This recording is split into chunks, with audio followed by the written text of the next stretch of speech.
దైవజనుడా, ఆ సంఘములను ప్రజలు ఎటువంటి వారంటే ಆ ಸಭೆಯಲ್ಲಿರುವ ಜನರು ಎಂತವರಂದ್ರೆ సమస్యలు వస్తే భయపడరు, ಸಮಸ್ಯೆಗಳು ಬಂದ್ರೆ ಹೆದರುವುದಿಲ್ಲ, దేవునిలో బలంగా ఉంటారు, ದೇವರಲ್ಲಿ ಇನ್ನೂ ಬಲವಾಗಿರುತ್ತಾರೆ. ప్రార్థనను ప్రారంభిస్తే ఆగరు, ಪ್ರಾರ್ಥನೆಗಳು ಒಂದು ಸಲ ಪ್ರಾರಂಭವಾದರೆ ಅದನ್ನು ನಿಲ್ಲಿಸುವುದಿಲ್ಲ, మానక ప్రార్థిస్తూ ఉంటారు. ಬಿಡದೆ ಪ್ರಾರ್ಥನೆ ಮಾಡುತ್ತಾ ಇರ್ತಾರೆ. వారి విశ్వాసం ఎంతో బలమైంది ಅವರ సార్. ವಿಶ್ವಾಸವು ಎಷ್ಟು ಬಲವಾದದ್ದು ಸೇವಕನೇ. వారు ఎంత విశ్వాసులంటే ಅವರು ಎಷ್ಟು ಬಲವುಳ್ಳ ವಿಶ್ವಾಸೇನಂದ್ರೆ దేవుని యొక్క శక్తిని పొందుకొని నడుస్తూ ఉన్న విశ్వాసులుగా కనబడుతున్నారు. ಒಂದು ಶಕ್ತಿಯನ್ನು ಹೊಂದಿಕೊಂಡು ನಡೆಯುತ್ತಿರುವ ವಿಶ್ವಾಸಿಯರಾಗಿ ಕಾಣಿಸಲ್ಪಡ್ತಾರೆ. వారి ఉజ్జీవము సామాన్యమైంది కాదు. ಅವರ ಒಂದು ಉಜ್ಜೀವವು ಸಾಮಾನ್ಯವಾದದ್ದಲ್ಲ. దేవుని ప్రార్థన కొరకు పరిగెత్తే ఉజ్జీవము ఎంతో బలమైనది వారిది. ಪ್ರಾರ್ಥನೆಗೋಸ್ಕರ ಓಡುತ್ತಿರುವ ಒಂದು ಉಜ್ಜೀವವು ತುಂಬಾ ಬಲವಾದದ್ದು. దైవజనుడా, దైవజనನೇ విను ಕೇಳಿರಿ అని చెప్తుంటే ಅಂತ ಹೇಳುತ್ತಿರುವಾಗ పౌలు విన్నాడు. ಪೌಲನು ಕೇಳಿದಾನೆ. తర్వాత పౌలు ఏం చేశాడు? ನಂತರ ಪೌಲನು ಏನು ಮಾಡಿದನು ఆ ಗೊತ್ತಾ? చెరసాలలో ಆ ಒಂದು ಸೆರೆಮನೆಯಲ್ಲಿ మోకరించి ప్రార్థించాడు. ಮೊಣಕಾಲೂರಿದು ಪ್ರಾರ್ಥನೆ ಮಾಡುತ್ತಾ ಇದ್ದ. ఎవరి కొరకు? ಯಾರಿಗೋಸ್ಕರ? ఆ సంఘము కొరకు, ಆ ಸಭೆಗೋಸ್ಕರ, ఆ విశ్వాసుల ಆ కొరకు. ವಿಶ್ವಾಸಿಯರಿಗೋಸ್ಕರ మానక ಬಿಡದೆ వారి క్రియలను, ಅವರ ಕ್ರಿಯೆಗಳನ್ನು, వారి విశ్వాసము ಅವರ ವಿಶ್ವಾಸವನ್ನು విని ಕೇಳಿ ఎంత ఆసక్తి ఉజ్జీవం వచ్చిందంటే ಎಷ್ಟು ಆಸಕ್ತಿ ಉಜ್ಜೀವ ಬಂದಿದೆ ಅಂದ್ರೆ ఆ ప్రార్థనను మానలేకపోతున్నాడు. ಆ ಪ್ರಾರ್ಥನೆಗಳನ್ನು ಬಿಡಲಿಕ್ಕೆ ಆಗುತ್ತಾ ಇಲ್ಲ. దేవుణ్ణి కృతజ్ఞతతో కొనియాడుతూ ఉన్నాడు. ದೇವರನ್ನು ವಿಜ್ಞಾಪನೆಗಳಿಂದ ದೇವರನ್ನು ಸ್ತುತಿಸ್ತಾ ಇದ್ದಾನೆ. చూడండి ఏం కలిగిందో 19వ వచనము. 19ನೇ ವಚನ ಪ್ರಿಯರೇ. మన యందు ఆయన చూపిస్తూ ఉన్న తన యొక్క శక్తి, ನಮ್ಮ ಮೇಲೆ ಆತನು ತೋರಿಸುತ್ತಿರುವ ಆತನ ಮಹಾಶಕ್ತಿಯು ಪ್ರಿಯರೇ. ఎఫెసీయ సంఘములన ప్రజలను చూశాడు, ಎಫೆಸ ಸಭೆಯಲ್ಲಿರುವ ಜನರನ್ನು ನೋಡಿದ್ದಾನೆ, వారి ప్రార్థన జీవితాన్ని ಅವರ చూశాడు, ಪ್ರಾರ್ಥನೆ ಜೀವಿತವನ್ನು వారి ನೋಡಿದ್ದಾನೆ, విశ్వాసమును చూశాడు. ಅವರ ವಿಶ್ವಾಸವನ್ನು ನೋಡಿದ್ದಾನೆ. ఇప్పుడు వారికి తెలియచేయాలి. ಈಗ ಅವರಿಗೆ ತಿಳಿಯಪಡಿಸಬೇಕು. ఈ రోజు గాని మీరు ప్రార్థన జీవితం ಈ జీవిస్తున్నారు. ದಿನವೂ ಸಹ ನೀವು ಸಹ ಪ್ರಾರ್ಥನೆ ಜೀವಿತವನ್ನು ಜೀವಿಸ್ತಾ ప్రతి ಇದ್ದೀರಿ. ఆదివారం ప్రార్థనలకు వస్తున్నాం, వెళ్ళిపోతున్నాం. గృహ కూటాలలో ఒకలైన ప్రార్థనలు ఉన్నప్పుడు కలుసుకుంటాం, దైవజనులతో కలుసుకుంటూ నడుస్తూ ఉంటాం. ಪ್ರತಿ ಭಾನುವಾರ ನೀವು ಬರ್ತಾ ಇದ್ದೀರಿ, ಎಲ್ಲರೂ ಭೇಟಿ ಆಗ್ತಾ ಇದ್ದು ಹೋಗ್ತಾ ಇದೀವಿ. ಗೃಹ ಕೂಟಗಳಲ್ಲಿ ಒಂದು ವೇಳೆ ದೈವ ಜನರೊಂದಿಗೆ ಭೇಟಿ ಆಗ್ತಾ ಇದ್ದು ಆಗ್ತಾ ಇದೆ. అయితే ಆದ್ರೆ మీరు విశ్వాసములో ఉన్నప్పుడు ನೀವು ವಿಶ್ವಾಸದಲ್ಲಿ ಇದ್ದಾಗ మీకు ఏమి కలుగుతున్నదో మీకు తెలియదు. ನಿಮಗೆ ಏನು ಉಂಟಾಗುತ್ತದೋ ಅದು ನಿಮಗೆ ಗೊತ್ತಿಲ್ಲ. మీరు ఏమి పొందుకుంటున్నారో మీకు తెలియదు. ನೀವು ಏನು ಹೊಂದಿಕೊಳ್ಳುತ್ತಾ ಇದ್ದೀರೋ ಅದು ಗೊತ್ತಾಗ್ತಾ ಇಲ್ಲ. మీరు ఏమి అంగీకరించగలుగుతున్నారో మీకు తెలియదు. ನೀವು ಏನನ್ನು ಅಂಗೀಕರಿಸಲಿಕ್ಕೆ ಆಗುತ್ತಾ ಇದೆ ಎಂಬುದು కన్నడలో చదవండి ఏమంటున్నాడు? ಆತನು ಸಾಧಿಸುವ ಪರಾಕ್ರಮವು ఎవరు సాధించినదండి? ప్రభువైన యేసుక్రీస్తు. ಕರ್ತನಾದ ಯೇಸು ಕ್ರಿಸ್ತ. చెప్పండి హల్లెలూయా. ಹಲ್ಲೆಲೂಯಾ. ఆయన సాధించాడా, సాధించలేదా? ಆತನು ಸಾಧಿಸಿದಾನ, ಇಲ್ಲದೆ ಸಾಧನೆ ಮಾಡದೇ ಇದ್ದಾನ? ఇప్పుడు నువ్వు ఎవరిని ఆనుకోవాలి? ಈಗ ನೀನು ಯಾರನ್ನು ಆತುಕೊಂಡೆ? నువ్వు ఎవరికి ప్రార్థించాలి? ಯಾರಿಗೆ ಪ್ರಾರ್ಥಿಸಬೇಕು? సాధించిన వాడి కొరకు ప్రార్థిస్తావా? ಸಾಧಿಸಿದವನಿಗೋಸ್ಕರ ನೀನು ಪ್ರಾರ್ಥನೆ ಮಾಡ್ತೀಯಾ? సాధించలేని వాడి ఆలోచనలు వింటావా? ಇಲ್ಲಾಂದ್ರೆ ಸಾಧನೆ ಮಾಡದೇ ಇರುವ ಒಂದು ಆಲೋಚನೆಗಳನ್ನು ನೀನು ಕೇಳುತ್ತೀಯಾ? మనం ఉంటాం ఈ లోకములో. ಈ ಲೋಕದಲ್ಲಿ ನಾವಿದ್ದೀವಿ. సాధించిన వాని యొక్క ఆలోచనలు అంటే దేవుని యొక్క చిత్తములో ఉండి సాధించుకున్న వారి ఆలోచనలు తీసుకోవాలి. ದೇವರ ಚಿತ್ತದಲ್ಲಿ ಇದ್ದು ಸಾಧನೆ ಮಾಡಿರುವ ಅವರ ಒಂದು ಆಲೋಚನೆಗಳನ್ನು ನಾವು ತೆಗೆದುಕೊಳ್ಳಬೇಕು. వారికి చెప్తున్నాడు, ಅವರಿಗೆ ಹೇಳ್ತಾ ಇದ್ದಾರೆ, మీరు ఏ యేసు ప్రభు మీద నమ్మకం పెట్టారో, ನೀವು ಯಾವ ಯೇಸು ಕ್ರಿಸ್ತನ ಮೇಲೆ ನಂಬಿಕೆಯನ್ನು ಇಟ್ಟಿದ್ದೀರೋ, ఏ యేసు ప్రభు మీద విశ్వసించారో, ಯಾವ ಯೇಸು ಕ್ರಿಸ್ತನನ್ನು ನೀವು ವಿಶ್ವಾಸವಿಟ್ಟಿದ್ದೀರೋ, ఏ యేసు ప్రభు విశ్వాసముతో ఆదివారం ప్రార్థనకు వస్తున్నారో, ಯಾವ ಯೇಸು ಕ್ರಿಸ್ತನ ವಿಶ್ವಾಸದ ಮೇಲೆ ನಂಬಿಕೆ ಮೇಲೆ ನೀವು ಪ್ರಾರ್ಥನೆಗಳಿಗೆ ಬರ್ತಾ ఏ ಇದ್ದೀರೋ, యేసు ప్రభు వలన మీ కుటుంబానికి మేలు జరిగిందో, ಯಾವ ಯೇಸು ಕ್ರಿಸ್ತನ ಒಂದು ಕುರಿತಾಗಿ ನಿಮ್ಮ ಕುಟುಂಬಕ್ಕೆ ಒಳ್ಳೇದಾಗಿದೆಯೋ ఆ ప్రభు ఎవరు తెలుసా? ಆ ಕರ್ತನ್ ಯಾರು ಗೊತ್ತಾ?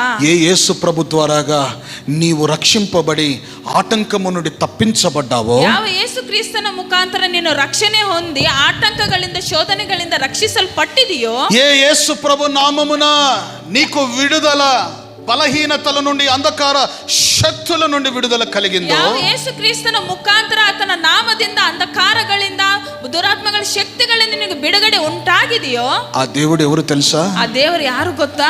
సాధించిన వాడు. ಸಾಧಿಸಿದ ದೇವರಾಗಿದ್ದಾನೆ. హల్లెలూయా. ಹಲ್ಲೆಲೂಯಾ. నువ్వు ఎవరికి ప్రార్థించావు? ನೀನು ಯಾರಿಗೆ ಪ್ರಾರ್ಥನೆ ಮಾಡಿದ್ದಿ? అతి శ్రేష్ఠుడు, ಅತಿ ಶ್ರೇಷ್ಠನು, అతి మహిమ కలిగిన ಅತಿ దేవుడు, ಮಹಿಮೆ ಉಳ್ಳ ದೇವರು, పరాక్రమశాలి అయిన దేవుడు, ಪರಾಕ್ರಮಶಾಲಿಯಾಗಿರುವ ದೇವರಾಗಿದ್ದಾನೆ. సాధారణమైన వాడు కాదు. ಏನು ಸಾಧಾರಣವಾದ ದೇವರಲ್ಲ ಪ್ರಿಯರೇ. అవి ఊరికిన ఏదో నువ్వు అనుకుంటున్నావు అటువంటి దేవుడు కాదు.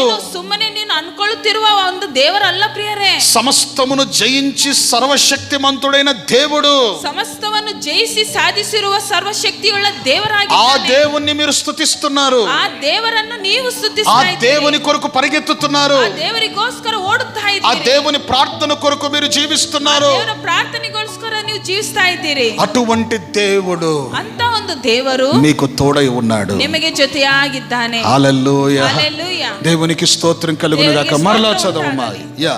ಆತನು ಸಾಧಿಸುವ ಪರಾಕ್ರಮವು ಎಷ್ಟು ಅತಿಶಯವಾದದ್ದು ಎಂಬುದನ್ನು, ఎంత బలమైనదో అతిశక్తికరమైనదో ಎಂಬುದನ್ನು ನೀವು ತಿಳಿದುಕೊಳ್ಳುವಂತೆ మీరు తెలుసుకోవాలని ಅನುಗ್ರಹಿಸಲಿ. దేవుడు మీకు అనుగ్రహించును గాక. ಆಮೆನ್.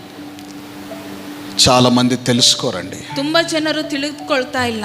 దేవుడు ఎంత గొప్పవాడో నువ్వు తెలుసుకో. ದೇವರು ಎಂತ ಉನ್ನತನೋ ನೀವು ತಿಳಿದುಕೊಳ್ಳಬೇಕು. నీవు పక్కన పెట్టేస్తావు. ನೀನು ಪಕ್ಕದಲ್ಲಿಟ್ಟು ಬಿಡುತ್ತೀರಿ. ఒకరోజు ఉపవాసంగా ఉంటే ಒಂದು ದಿನ ಉಪವಾಸವಾಗಿದ್ದರೆ ఆ దేవుడు ఎంత శక్తికరమైన దేవుడుగా నీ జీవితంలోండి కార్యము చేస్తాడో నువ్వు తెలుసుకో, నువ్వు ఎరగవు. ಆ ದೇವರು ಎಷ್ಟು ಶಕ್ತಿ ಉಳ್ಳವನಾಗಿದ್ದು ನಿನ್ನ ಜೀವನದಲ್ಲಿ ಕಾರ್ಯವನ್ನು ಮಾಡುತ್ತಾನೋ ಅದನ್ನು ನೀನು ತಿಳಿದುಕೊಳ್ಳುತ್ತಾ ಇಲ್ಲ. అందుకే ఆ సంఘస్థులతో అంటున్నాడు, ఎరగండి, అలాగా మీరు ఎరుగును గాక, అలాగా మీరు తెలుసుకోవును గాక అని అంటున్నాడు. ಅದಕ್ಕೆ ಆ ಸಭೆದವರಿಗೆ ಹೇಳ್ತಾ ಇದ್ದಾನೆ, ನೀವು ಅರಿಯಿರಿ ಆತನ ಶಕ್ತಿ ಎಂತಹದ್ದು, ಆ ರೀತಿಯಾಗಿ ನಿಮಗೆ ಅನುಗ್ರಹಿಸಲ್ಪಡಲಿ ಎಂಬುದಾಗಿ ಮಾತಾಡ್ತಾ ಇದ್ದಾನೆ. నువ్వు ఇంటి నుండి బయలుదేరుతున్నప్పుడు, ఉపవాస ప్రార్థనకు, ఆదివారం ఆరాధన కొరకు వస్తున్నప్పుడు, నీ దేవుడు ఎంత శక్తివంతుడు, ఆ దేవుడు నీకు ఇవ్వబడ్డాడు, ఆ దేవుడు నిన్ను పిలిచాడో నువ్వు అర్థము ನೀನು చేసుకోలేకపోతున్నావు. ಮನೆಯಿಂದ ದೇವರ ಪ್ರಾರ್ಥನೆಗೋಸ್ಕರ ಆರಾಧಿಸುವುದಕ್ಕಾಗಿ ಆತನ ಪ್ರಾರ್ಥನೆ ಉಪವಾಸದಲ್ಲಿ ನೀನು ಬರಲಿಕ್ಕೆ ಮುಂಚೆ ನೀನು ಎಂತ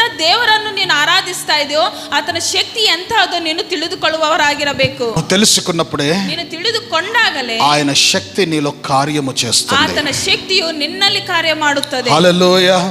చూడండి ఆ తర్వాత వచనం చదవండి. యా. ಆತನ ಬಲಾತಿಶಯವು ಎಷ್ಟು ಮಹತ್ತವಾದದ್ದೆಂಬುದು ಕ್ರಿಸ್ತನಲ್ಲಿ ತೋರಿ ಬಂದಿದೆ. ಹೇಗೆಂದರೆ ಆತನು ಸತ್ತಿದ್ದ ಕ್ರಿಸ್ತನನ್ನು ಬದುಕಿಸಿ ಪರಲೋಕದೊಳಗೆ ಸಕಲ ರಾಜತ್ವ, ಅಧಿಕಾರ, ಮಹತ್ವ, ಪ್ರಭುತ್ವಾದಿಗಳ ಮೇಲೆಯೂ ಈ ಲೋಕದಲ್ಲಿ ಮಾತ್ರವಲ್ಲದೆ ಬರುವ ಲೋಕದಲ್ಲಿಯೂ ಸಹ ಹೆಸರುಗೊಂಡವರೆಲ್ಲರ ಮೇಲೆಯೂ ತನ್ನ ಬಲಗಡೆಯಲ್ಲಿ ಕೂಡಿಸಿಕೊಂಡಿದ್ದಾನೆ. హల్లెలూయా. హల్లెలూయా. నీ దేవుడు ఎటువంటి వాడు? ನಿನ್ನ ದೇವರು ಎಂತವನು? ನಮ್ಮ ಸಂಗಮలో కూర్చొని క్రీస్తు శరీరం రక్తములో భాగస్థులం అవుతున్నామే. ನಾವು ಕೂತುಕೊಂಡು ಕ್ರಿಸ್ತನ ಶರೀರ ರಕ್ತದಲ್ಲಿ ಭಾಗಸ್ಥರಾಗ್ತಾ ಇದ್ದೇವಲ್ಲೇ. చనిపోయిన క్రీస్తును ಸತ್ತಿರುವ ಕ್ರಿಸ್ತನನ್ನು లేపినట్లు చూస్తూ ఉన్నాము. ಎಬ್ಬಿಸಿದ್ದಾನೆ ಎಂಬುದನ್ನು ನೋಡ್ತಾ ಇದ್ದೇವೆ. ఆ యేసు ప్రభువుకు ಆ ಯೇಸು ಕ್ರಿಸ್ತನಿಗೆ భూలోకము గాని పరలోకము గాని సర్వ అధికారములు ఇవ్వబడ్డాయి. ಭೂಲೋಕದಲ್ಲಿಯೂ ಪರಲೋಕದಲ್ಲಿಯೂ ಸರ್ವ ಅಧಿಕಾರವು ಕೊಡಲ್ಪಟ್ಟಿದೆ. ಪ್ರಿಯರೇ, నీ యేసు ప్రభు ఏ అధికారము కలిగిన దేవుడో నువ్వు తెలుసుకోలేకపోతున్నావు. ನಿನ್ನ ಯೇಸು ಕ್ರಿಸ್ತನು ಯಾವ ಅಧಿಕಾರವುಳ್ಳ ದೇವರೋ ನೀನು ತಿಳಿದುಕೊಳ್ಳಲಿಕ್ಕೆ ಆಗ್ತಾ ಇಲ್ಲ. అన్నిటికన్నా ముందు ఏముంటుంది? ఫస్ట్ ప్లేసే కదా. ಎಲ್ಲದಕ್ಕಿಂತ ಮುಂಚೆ ಯಾವ ಒಂದು ಸ್ಥಾನವಿರುತ್ತದೆ? ಮೊದಲನೇ ಸ್ಥಾನವೇ ಪ್ರಿಯರೇ. దేవుని స్థానం ఎక్కడుంది? ದೇವರ ಸ್ಥಾನವು ಎಲ್ಲಿದೆ?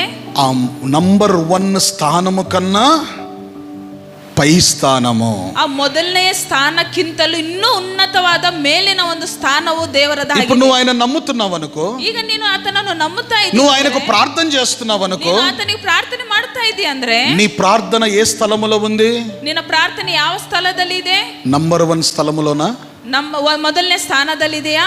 నీ స్థానము నంబర్ 1 కన్నా అధికమైన స్థలములో దేవుడిని ప్రార్థన పెట్టాడు. ನಿನ್ನ ಸ್ಥಾನವು ಮೊದಲನೇ ಸ್ಥಾನಕ್ಕಿಂತಲೂ ಇನ್ನೂ ಅಧಿಕವಾದ ಸ್ಥಾನದಲ್ಲಿ ದೇವರು ನಿನ್ನನ್ನು ಇಟ್ಟಿದ್ದಾನೆ. You don't know the power of God. ಆದ್ರೆ ದೇವರ ಬಲವನ್ನು ನೀನು ಅರಿತಾ ಇಲ್ಲ. నీకు తెలియదు దేవుని యొక్క శక్తి బలము ఎటువంటిదో. ದೇವರ ಶಕ್ತಿ ಬಲವು ಎಂತಹదో ನಿಮಗೆ ಗೊತ್ತಿಲ್ಲ ఈ ಪ್ರಿಯರೇ. లోకములో మనం నంబర్ 1 ట్రై చేస్తూ ఉంటాము. ನಾವು ಈ ಲೋಕದಲ್ಲಿ ಮೊದಲನೇ ಸ್ಥಾನ, ಮೊದಲನೇ ನಂಬರ್ 1 ಅಂತ ನಾವು ಟ್ರೈ ಮಾಡ್ತಾನೆ ಇರುತ್ತೇವೆ. ఏ పిచ్చోడా, ಏ ಹುಚ್ಚನೆ, నా రక్తం కార్చి ನನ್ನ ರಕ್ತವನ್ನು ಸುರಿಸಿ నిన్ను రక్షించి ನಿನ್ನನ್ನು ರಕ್ಷಿಸಿ నా ప్రాణము పెట్టి ನನ್ನ ಪ್ರಾಣವನ್ನು ಕೊಟ್ಟು నిన్ను నంబర్ 1 కన్నా ఇంకా ఎక్కువగా చేశాను నేను. ನಿನ್ನ ಮೊದಲನೇ ಸ್ಥಾನಕ್ಕೆ ಇನ್ನೂ ಹೆಚ್ಚಾಗಿ ನಾನು ಮಾಡಿದ್ದೇನೆ. ఇది నువ్వు తెలుసుకో. ಇದು ನೀನು ತಿಳಿದುಕೋ.